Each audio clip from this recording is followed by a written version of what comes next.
मिथुन मुंडा जी हैं आज के हमारे इस कार्यक्रम के मुख्य अतिथि।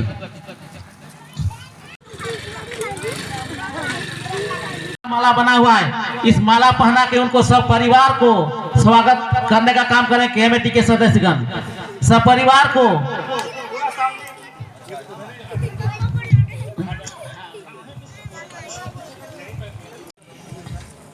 बहुत ही अच्छा लग रहा है।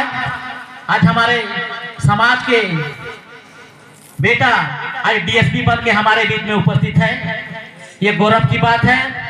ये हमारे आदिवासी समाज के लिए बहुत ही मान और सम्मान की बात है कि हमारे बेटा आज डीएसपी बन के सब परिवार इस कार्यक्रम में उपस्थित है।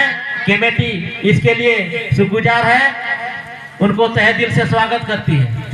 जिंदाबाद मिथुन बाबू, जिंदाबाद मिथुन बाबू, जिंदाबाद।